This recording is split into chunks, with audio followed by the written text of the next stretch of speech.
This is the book of Barak, chapter 11 and verse 33. Take heed of a mischievous man, for he worketh wickedness, lest he bring upon thee a perpetual blot. Shalom, Akim, YAHAWAH, Barakatah YAHAWAH, Barakatah YAHAWASHI, Bahasham, QADASH. Double honors unto the apostles and the elders of Great Millstone, who rule well, who taught me this truth, enough respect and salutations to the fellow Akim, the house of David, the hopefully elect.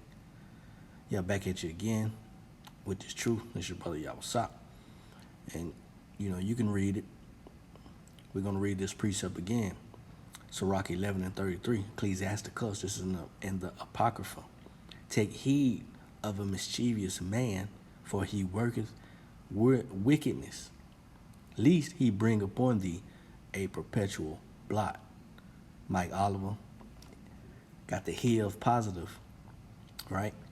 The white foreigner that dated and dumped over 40 Kenyan women within a period of 3 months, he disappeared, leaving behind 12 broken marriages and 17 pregnancies.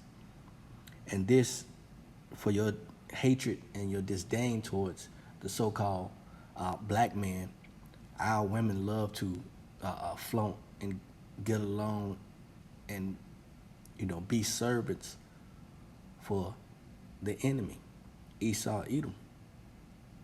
But when you peel the layer back and see what this man is up to, he leaves behind leaves on you a perpetual blot. All right, and that blot goes into a disgrace. All right, a moral stain or blemish. Okay, and these women, and it's probably more, because this is not no one-off case. These women have been sold and told a lie. Our women are very gullible, right? They're very docile. But don't let it come down to the so-called black man and the so-called black woman. No, she has no filter. You see? She has, no turn down when dealing with us. You see? This is Genesis 3 and verse 4. And the serpent said unto the woman, ye shall not surely die. First and foremost, this was a lie. Okay? What makes you hate your people so much to go to the adversary, the enemy, and put up on yourself a perpetual block? Sounds like, to me, that's self-hatred. You think the grass is greener on the other side, but this is a deadly terrorist at large, on the loose. And this man, this Esau, Edom man, all right, and his people, they have no, I could say filter. They have no filter when it comes down to, destroying people. Okay? The sword comes in all shapes, forms, and fashion, man. But see, y'all women don't understand. This is Job 39. Get that real quick. Job 39 and verse 16, she is hardened against her young ones as though they were not hers. And this is going into their children, our women children. Talk to them like they ain't shit. You treat them like they ain't shit. But soon as somebody say something about them and they get killed, you run into the rescue. Oh, he wouldn't do that or she wouldn't do that. That's BS. It says her labor is in vain without fear, because you people don't have no fear. You people don't believe that the Most High is alive and well and is poised and has his eyes set on America, Babylon the Great, and especially you 2/3. And we're scattered throughout the world. Okay? For that matter. So don't think, all right, he's not coming to judge this place, man. And some people are already getting them blots and staining them judges already, man. Verse 17, the point, because, the Most High hath deprived her of wisdom, neither hath he imparted to her understanding. You don't have the gift or the attribute of discernment, all right? Or you would have seen it coming. All these women now are pretty much effed up, man. Okay? You got this one terrorist, a deadly terrorist at that, running around rampant, man. you know. And our women, they fall right for it, man. You know, some of these women could be of another nation, but I would perceive them to be Israelites, man. Eve, man. Okay? Psalms 12 and verse 8, the wicked walk on every side when the vilest men are exalted. The most extremely unpleasant people on the planet Earth, the basis of men, are the ones in rulership right now. And of course, they're not in trouble as other men. Neither are they plagued as other men. You see? They're not at all. Let's get that. Bear with me. Psalm 73 and verse 5. Psalm 73 and verse 5. It says, they are not in trouble as other men, neither are they plagued like other men. Therefore pride compasseth them about as a chain, violence covereth them as a garment. And this is what they wear on their sleeve. They wear violence, they wear destruction, they wear mischief, they wear iniquity, they wear oppression.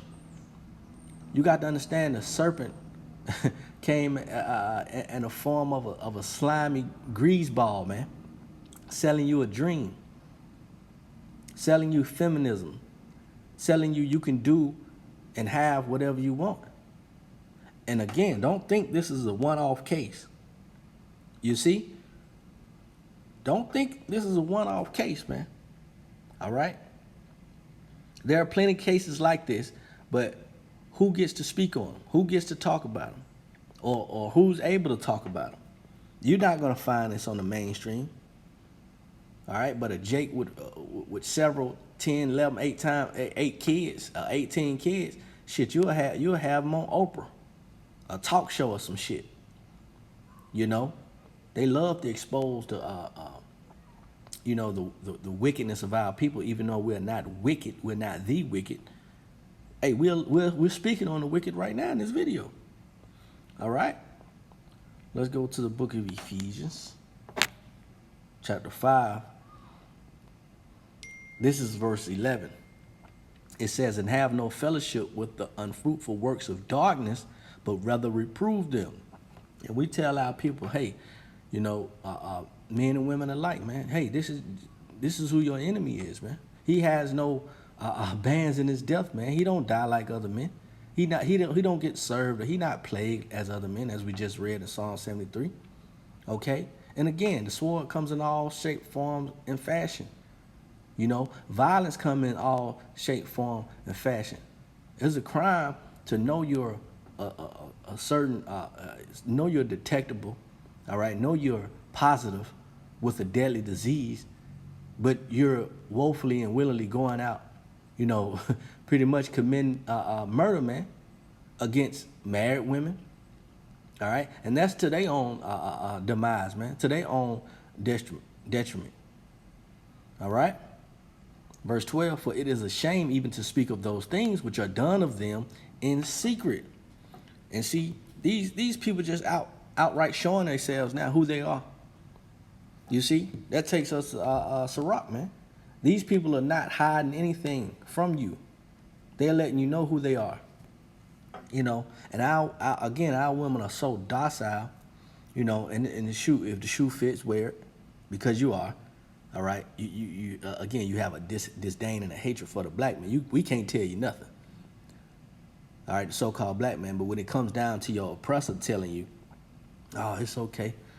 All right, you can eat off this tree, that fruit of knowledge, that fruit of understanding, the knowledge between knowing what's right and what's wrong. Okay, then you'll go for it, man. All right, but you was told not to do so. Sirach 12 and verse 10, never trust thine enemy, for like as iron rusteth, so is his wickedness, man. He's not going to change who he is. Okay? Scripture tells you about can a leopard change his spots. All right? Matter of fact, let's get that. Bear with me. This is Jeremiah chapter 13 and verse 23. Can the Ethiopian change his skin, or the leopard his spots? Then may ye also do good that are accustomed to do evil. So if that's even possible, then the ones that's good, they can become accustomed to do evil. Okay? So Ethiopian can't change his skin. A Kenyan woman can't change her skin. All right? A leopard can't change his spot. A giraffe can't change his spots. Okay? So what? How much more the fucking wicked, man? They can't be good. All right? Let's jump to 13. Sirach 12 and 13. It says, who will pity a charmer that is bitten with a serpent or any such as come now wild beast, man? All right? And it's metaphorically speaking as well, man. You knew it was a serpent, man. Then you want sympathy, all right? When you were found out, you know, that this person has been lying to you for the whole while. Okay? This is 16, verse 16. It says, an enemy speaketh sweetly with his lips, but in his heart he imagineth how to throw thee into a pit. See? And this is what's going on, man. All right? We can add this to these people trying to apologize. All right? The Congress and the government trying to sell you a certain dream. You know, pat you on your back, say it's going to be okay. But take the three-pointer. You know? Shit. They trying to, you know, they're conjuring up a plan to throw you into a pit, man. It says he will weep with his eyes, but if he find opportunity, he will not be satisfied with blood. And this is what's taking place, man, on a global level and a lower level with these devils, man. These are the vilest men, man. They are children of fools. You can never trust them, all right? Point blank, period. Each and every one of them, the scriptures say. It's not nail one of them, all right? And here it is, this man and popped over 40 women within a 3-month period, but ain't nobody talk about it. Yeah, it might be a couple years old, but ain't nobody talk about it, all right? Hey, this supposed to be frontline news. Hey, watch out for Mike Oliver, the one that got 17 women pregnant, some of them married. You know what I'm saying? This is outrageous, man. See, where we at, you know, the world we living in, the type world we living in, this behavior with them is allowed to continue. The scripture tells you about he will only let until they be taken out of the way, man. And this is what YAHAWASHI is poised to do. Along with you hard-headed, stiff-necked, uncircumcised Negroes, man, out there, man. You Latinos and Native Americans, you 2/3. You're going to get it too, man. All right? So I just wanted to bring that out. Lord willing, it was edifying and comforting. On to the next one. Shalom.